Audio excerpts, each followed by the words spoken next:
आम आम तौर पर ना जब हम किसी मोनोपोली या इजारादारी के बारे में सोचते हैं तो जहन में एक ऐसी तस्वीर बनती है जहां एक अकेली कंपनी मार्केट पर पूरी तरह हावी हो।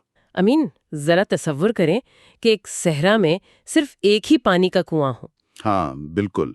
अब मुसाफिरों को पानी की जरूरत तो है ना, और चूंकि कोई दूसरा कुआं है ही नहीं, तो उन्हें चाहें या ना चाहें पानी वहीं से खरीदना पड़ेगा, और उस कीमत पर खरीदना पड़ेगा जो मालिक मांगे। सही। तो ऐसे में उस कुएं के मालिक का नुकसान में जाना या कारोबार का बंद होना मतलब नामुमकिन सा लगता है। मुनाफा तो लाजमी है और वो भी बेतहाशा, है ना? बिल्कुल, आम मंतक तो यही कहती है। कारोबारी दुनिया का ये एक बड़ा सीधा सा उसूल समझा जाता है कि अगर आपका कोई मुखालिफ या कॉम्पिटिटर नहीं है और आपकी बनाई हुई चीज़ की तलब यानी डिमांड लगातार बढ़ रही है, तो आपकी आमदनी और मुनाफा दोनों आसमान को छू रहे होंगे। एग्जैक्टली। ऐसा लगता है जैसे आपके पास पैसे छापने वाली मशीन आ गई हो। लेकिन आज के इस गहरे तज्जिये में ना हम जिस कहानी और हकायक का जायजा लेने वाले हैं वो सीधे उसूल को बिल्कुल उलट कर रख देती हैं। आज हमारी तवज्जो का मरकज पाकिस्तान की एक बेहद बड़ी chemical company Engro polymer and chemicals की 2025 की एनुअल रिपोर्ट है। जी। हमारा बुनियादी मकसद आज ये समझना है कि ये कंपनी दरअसल बेचती क्या है, इनके खरीदार कौन हैं, इनका कारोबारी मॉडल कैसे चलता है, और सबसे अहम और हैरानकुन सवाल ये है कि साल 2025 में इनकी सेल्स बढ़ने के बावजूद इनका मुनाफा एक भारी नुकसान में क्यों तब्दील हो गया। और मैं यहाँ एक चीज ऐड करती चलूं कि आपको इस कहानी में जो चीज सबसे ज्यादा दिलचस्प लगेगी, वो इस रिपोर्ट का अपना चुनावा थीम है। अच्छा, थीम क्या है इस बार? उन्होंने अपनी इस 2025 की रिपोर्ट को एक मैच्योर ट्री यानी एक पुख्ता और अजीम शान दरख्त से तशबीह दी है। एक ऐसा दरख्त जिसकी जड़ें जमीन में बहुत गहराई तक फैली होती हैं। ओह अच्छा। हाँ, रिपोर्ट में खास तौर पर देवदार, शीशम, पीपल और नीम के दरख्तों की मिसालें दी गई हैं। इन दरख्तों की खासियत ये होती है कि जब मौसम खराब होता है या तूफान आते हैं, तो ये गिरते नहीं बल्कि सख्त हालात का मुकाबला करते हैं। सही। तो आज हम यही देखेंगे कि जब आलमी मार्केट में माइशत की आंधी आती है तो 82% मार्केट शेयर रखने वाली इस मजबूत दरख्त जैसी कंपनी पर क्या असरात मुरतब होते हैं। बिल्कुल। तो आइए सुलझाव को थोड़ा सुलझाते हैं। इस बात से पहले कि हम नुकसान की वजूहात पर बात करें, पहले ये जानना बहुत ज़रूरी है कि आखिर ये कंपनी बनाती क्या है। अगर मैं अपने इर्द गिर्द देखूं तो क्या मैं अनजाने में इनका कस्टमर हूं? ये एक बहुत अच्छा सवाल है। क्योंकि जब हम केमिकल इंडस्ट्री का लफ्ज़ सुनते हैं तो जहन में टेस्ट ट्यूब्स और अजीब गैसेस का ख्याल आता है जो आम जिंदगी से दूर लगती हैं। हाँ, मैं समझती हूँ इसको। अगर सीधे लफ्ज़ों में कहा जाए तो आम लोग डायरेक्ट किसी दुकान पर जाकर इनके केमिकल्स नहीं खरीदते। इनका कारोबारी मॉडल B2B है, जिसे हम बिजनेस टू बिजनेस कहते हैं। अच्छा, यानी ये डायरेक्ट कंज्यूमर्स को नहीं बल्कि दूसरी कंपनीज को बेचते हैं। एग्जैक्टली ये दूसरे कारखानों और सनतों को अपना माल बेचते हैं। इनका सबसे बड़ा प्रोडक्ट पॉलीवाइनाइल क्लोराइड है, जिसे आम जबान में PVC कहा जाता है, और ये PVC पाकिस्तान की मार्केट में सैज ब्रांड के नाम से बिकता है। वेट सैज ब्रांड, मेरा ख्याल है मैंने ये नाम कहीं देखा है। जो सब्ज रंग के पानी के पाइप्स आमतौर पे इमारतों की कंस्ट्रक्शन में लगते हैं, क्या ये वही है? सही पहचाना, लेकिन इसका इस्तेमाल सिर्फ पाइप्स तक महदूद नहीं है। इनके इस PVC रेजिन के मुख्तलिफ ग्रेड्स हैं, जैसे AU60, AU72, AU67R और AU67S। इन ग्रेड्स का क्या मकसद होता है? असल में ये ग्रेड्स तय करते हैं कि जो आखिरी चीज बनेगी वो कितनी सख्त होगी या उसमें कितनी लचक होगी। मसलन कंस्ट्रक्शन में पानी के सख्त पाइप्स एक ग्रेड से बनते हैं, वहीं दूसरी तरफ घरों के दरवाजे, खिड़कियां, बिजली की केबल्स की नरम कोटिंग, यहाँ तक के जो जूते पहने जाते हैं उनके लचकदार सोल भी इसी PVC से बनते हैं। जूते के सोल? वाह, ये तो मुझे बिल्कुल नहीं पता था। जी हाँ, और एग्रीकल्चर में खेतों को पानी देने के लिए जो इरिगेशन पाइप्स बिछते हैं, उनकी बुनियाद भी इन्हीं का रेजिन है। ये सच में हैरानकुन है। यानी अगर मैं सुबह उठकर वॉशरूम जाता हूँ तो पानी इनके बनाए पाइप से आ रहा है, बिजली की तार इनके केमिकल से महफूज है, और जो जूते मैं पहनता हूँ उसका सोल भी इन्हीं का है। हम तो सच में घिरे हुए हैं इनके प्रोडक्ट से। बिल्कुल, हमारा पूरा लाइफस्टाइल इन केमिकल्स पर डिपेंड करता है। लेकिन मैंने रिपोर्ट पढ़ते हुए देखा कि पीवीसी के अलावा भी ये बहुत कुछ बेच रहे हैं। वहाँ caustic soda, hydrochloric acid, sodium hypochloride और एक नया प्रोडक्ट हाइड्रोजन पेरोक्साइड भी था। इनका क्या काम है? इन्हें एलाइड केमिकल्स कहते हैं। मिसाल के तौर पर कॉस्टिक सोडा और इनका नया product hydrogen peroxide textile industry की बहुत बड़ी ज़रूरत है। कपड़े की सनत में? हाँ, कपड़े को बुनने के बाद उसे साफ करने, ब्लीच करने और नए रंग चढ़ाने में इन दोनों केमिकल्स का बहुत अहम किरदार है। इसके अलावा जो आम रोजमर्रा हाथ धोने वाले साबुन होते हैं, कॉस्टिक सोडा उन साबुन बनाने वाली सनातों का बुनियादी जुज्व है। जबरदस्त। तो अब जब मुझे ये समझ आ गया है कि इनकी मसनूआत कितनी अहम है, तो आइए थोड़ा इनके बिजनेस मॉडल पे बात करते हैं। मेरे पास जो फिगर्स हैं वो किसी को भी हैरान कर दें। जी बताएं। इंजरो पॉलीमर पाकिस्तान में पीवीसी रेजिन बनाने वाली वाहिद कंपनी है और इनका मार्केट शेयर 82% है। I mean 82%। इन्होंने थिंक पीवीसी के नाम से एक प्लेटफॉर्म भी बनाया है जो पीवीसी की नई डाउनस्ट्रीम प्रोडक्ट्स को प्रमोट करता है। सही है। अगर मेरा मार्केट में इतना बड़ा होल्ड हो, मैं अकेला सप्लायर हूं, तो मैं तो मार्केट अपनी मर्जी से चलाऊंगा। देखने में बिल्कुल ऐसा ही लगता है कि वो वाहिद प्रोड्यूसर है, लेकिन यहाँ हमें इनकी वैल्यू चेन को समझना होगा। वाहिद प्रोड्यूसर होने का मतलब ये नहीं कि इनके लिए सब कुछ आसान है। अच्छा, क्यों? क्योंकि इनका कारोबारी ढांचा एक आसान जमीन पर नहीं खड़ा। इन्हें पीवीसी बनाने के लिए जो कच्चा माल दरकार होता है, खास तौर पर एथिलीन और ईडीसी यानी एथिलीन डाइक्लोराइड, वो पाकिस्तान में दस्तयाब नहीं है। ओह, यानी इन्हें बाहर से मंगवाना पड़ता है। एग्जैक्टली उन्हें ये कच्चा माल मिडिल ईस्ट, यूएसए और यूरोप से इंपोर्ट करना पड़ता है। वहां से ये जहाज़ों के जरिए इनके पोर्ट कासिम वाले प्लांट पर आता है और फिर वहां उसे प्रोसेस करके आखिरी शक्ल दी जाती है। राइट। मतलब इनकी बुनियाद पूरी तरह आलमी मार्केट से जुड़ी हुई है। इनकी प्रोडक्शन कैपेसिटी क्या है इस वक्त? इनका सेटअप बहुत बड़ा है। इनकी सालाना कैपेसिटी 295 किलो टन्स पीवीसी और 106 किलो टन्स कॉस्टिक सोडा की है। इसके साथ ही इनके पास 245 किलो टन्स वीसीएम बनाने की कैपेसिटी भी मौजूद है। एक सेकंड, ये वीसीएम कहाँ से आ गया बीच में? हम तो पीवीसी की बात कर रहे थे। मैं इसे थोड़ा आसान करती हूँ। केमिकल इंडस्ट्री में चीज़ें अचानक एक कदम में तैयार नहीं होती। जब वो बाहर से एथिलीन मंगवाते हैं तो सीधा उससे पीवीसी नहीं बनता। सही। पहले उस एथिलीन को क्लोरीन के साथ मिलाया जाता है। इस मिलाप से जो इंटरमीडिएट चीज़ बनती है उसे वीसीएम यानी वाइनल क्लोराइड मोनोमर कहते हैं।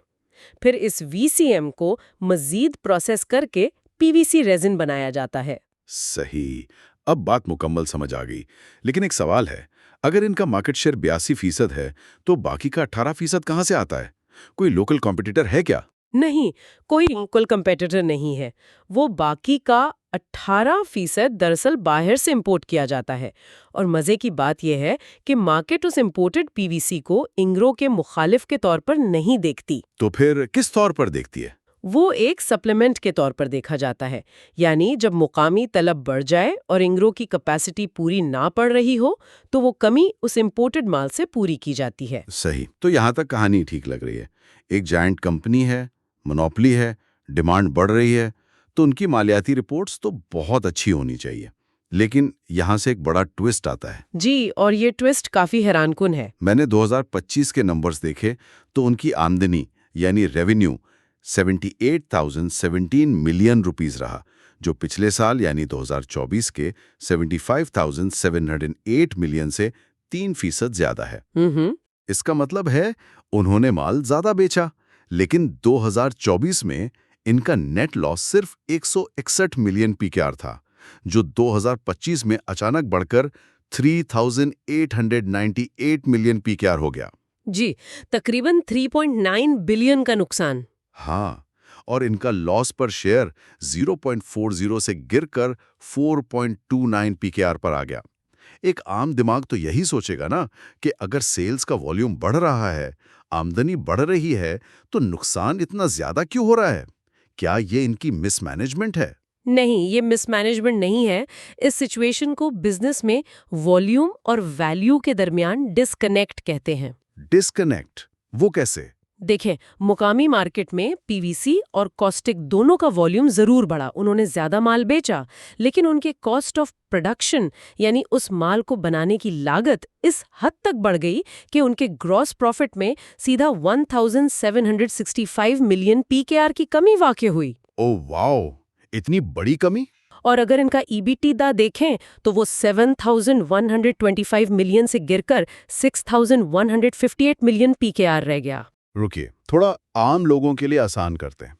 ये ईबिटा बेसिकली फैक्ट्री चलाने से जो असली मुनाफा बचा, टैक्सेस और इंटरेस्ट निकालने से पहले, वही होता है ना? बिल्कुल ठीक कहा आपने। ये ऑपरेटिंग प्रॉफिट होता है। तो इनका ऑपरेटिंग प्रॉफिट ही गिर गया और इसकी वजूहात बहुत डीप हैं। तो चलिए उन वजूहात पर बात करते हैं। आखिर ऐसी कौन सी आंधी आई जिसके सामने ये दरख्त हिल गया? 2024 के मुकाबले में 2025 में क्या बदल गया? इस भारी नुकसान के पीछे दो बुनियादी अवामिल थे, एक आलमी और एक मुकामी। पहले आलमी वजह बता दें। आलमी सतह पर दुनिया भर में और खास तौर पर चाइना में पीवीसी की ओवर सप्लाई हो गई। चाइना में रियल एस्टेट मार्केट गिर गई तो उनके पास एक्स्ट्रा पीवीसी बन गया। अच्छा, तो उन्होंने वो एक्स्ट्रा माल पूरी दुनिया में सस्ता बेचना शुरू कर दिया होगा। एग्जैक्टली। अब चूंकि इंग्रो की पीवीसी की कीमत इंटरनेशनल मार्केट से लिंक्ड है तो उन्हें मजबूरन अपना प्रोडक्ट सस्ता बेचना पड़ा ताकि लोकल खरीदार चाइना से इंपोर्ट ना कर लें। सही। अगर वो कीमत कम ना करते तो उनका 82% का शेयर खतरे में पड़ जाता। बिल्कुल। ये तो थी पहली वजह। अब आते हैं दूसरी मुकामी वजह की तरफ।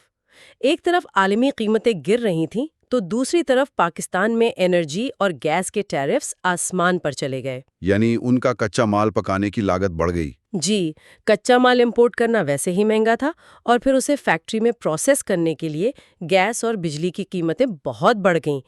इसे बिजनेस की जुबान में मार्जिन कंप्रेशन या कोर डेल्टा का कम होना कहते हैं। इसको अगर मैं ऐसे देखूं कि आप एक रेस्टोरेंट चला रहे हैं, आपका गैस का बिल दोगुना हो गया है, लेकिन बराबर वाला रेस्टोरेंट सस्ता खाना बेच रहा है, तो आपको मजबूरन अपना महंगा पका हुआ खाना भी सस्ता बेचना पड़ेगा। बहुत अच्छी मिसाल दी आपने। ये बिल्कुल वही डबल स्क्वीज वाली सिचुएशन थी उनके लिए। लेकिन एक और फैक्टर भी था जो मैंने रिपोर्ट में देखा।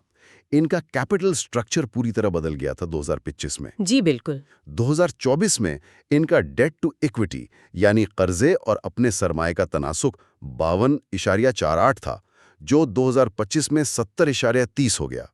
यानी इन्होंने बहुत भारी कर्जा उठा लिया। हाँ, और जब आपका मुनाफा पहले ही कम हो रहा हो और आप इतना भारी कर्जा ले लें तो फाइनेंसिंग कॉस्ट्स आसमान पर चली जाती हैं। सूद की अदायगी ने इनके बचे कुचे मुनाफा को भी खत्म कर दिया। सही। तो इस पूरी तबाही के बाद ऐसी बड़ी कंपनियां ऑब्वियसली हाथ पर हाथ रखकर तो नहीं बैठती होंगी। उन्होंने कुछ काउंटर स्टेप्स तो लिए होंगे। जाहिर है, उन्होंने इस बहरान से निकालने के लिए काफी अहम इकदाम किए। जैसे मैंने देखा कि इन्होंने 2025 में अपना नया हाइड्रोजन परऑक्साइड का प्लांट शुरू किया और एक एचटीडीसी का प्रोजेक्ट भी लाया गया। ये एचटीडीसी क्या चीज़ है? HTDC यानी हाई टेम्परेचर डायरेक्ट क्लोरिनेशन, ये दरअसल एक एनर्जी सेविंग प्रोजेक्ट है। इसका मकसद पावर कंजम्पशन को कम करना है ताकि लागत थोड़ी नीचे आए। अच्छा, यानी कॉस्ट कटिंग कर रहे हैं। और हाइड्रोजन परऑक्साइड वाले प्लांट का क्या सीन है? वो उनकी डाइवर्सिफिकेशन स्ट्रैटेजी है। उनका जो मेन क्लोर एल्कली प्रोसेस है उसमें hydrogen as a by product निकलती है। उन्होंने उस वेस्ट हाइड्रोजन को इस्तेमाल करके नया प्रोडक्ट बनाया और टेक्सटाइल इंडस्ट्री को टारगेट किया। Smart move. हालांकि वहां भी इंपोर्ट का कंपटीशन तो होगा ही। बिल्कुल है, लेकिन लॉन्ग टर्म में एनर्जी एफिशिएंसी और नई मसनूआत ही इनकी बका का रास्ता है। मैंने एक और इंटरेस्टिंग चीज नोट की। इन्होंने अपनी सरप्लस यानी इजाफी पावर और यूटिलिटीज अपनी बाकी इंग्रो कंपनीज जैसे इंग्रो फर्टिलाइजर्स को फरोख्त करनी शुरू की। रिपोर्ट के मुताबिक उन्हें सरप्लस पावर सप्लाई से 242 मिलियन पीकेआर और 474 मिलियन पीकेआर जैसी आमदनी हुई। हाँ, इसे बिजनेस में एफिशिएंसी और रिसोर्स ऑप्टिमाइजेशन कहते हैं। जब मैं कारोबार मसाइल का शिकार हो तो आप हर छोटी आमदनी को मैक्सिमाइज करते हैं। सही। तो आज के इस गहरे तज्जिए से ये बात पूरी तरह वाजे होती है कि किसी मार्केट में 82% मोनोपोली रखने का मतलब ये हरगिज नहीं है कि वो कंपनी आलमी माइशत के थप्पड़ों और यूरोप और मुकामी एनर्जी क्राइसिस से महफूज है। I agree. इंग्रो पॉलीमर के लिए 2025 आमदनी बढ़ने लेकिन मार्जिन्स और प्रॉफिट के कंप्लीटली गिरने का साल था। आखिर में मैं सब सुनने वालों के लिए सोचने का एक अहम नुक्ता छोड़ना चाहता हूँ। अगर एक अजीम उश्शान कंपनी जिसकी बनाई हुई चीज़ें हमारी रोज़मर्रा ज़िंदगी में जैसे पाइप्स और जूतों में शामिल हैं, जी। वो आलमी कीमतों और मुकामी एनर्जी कॉस्ट के सामने इतनी मजबूर हो सकती है, तो आम और छोटी सनअतों का क्या हाल होता होगा? ये वाकई सोचने वाली बात है। क्या आने वाले वक्त में ऐसी बड़ी कंपनीज को कर्जे लेने के बजाय अपनी रॉ मटेरियल की सप्लाई चेन बिल्कुल लोकल करनी पड़ेगी? या ऐसी इंडस्ट्रीज जो एक्सटर्नल फैक्टर्स पर डिपेंड करती हैं, उनका मुस्तकबिल हमेशा गैर यकीनी ही रहेगा? इस सवाल को जहन में रखें और खुद तहकीक ज़रूर करें। आज के इस तज्जिये में बस इतना ही।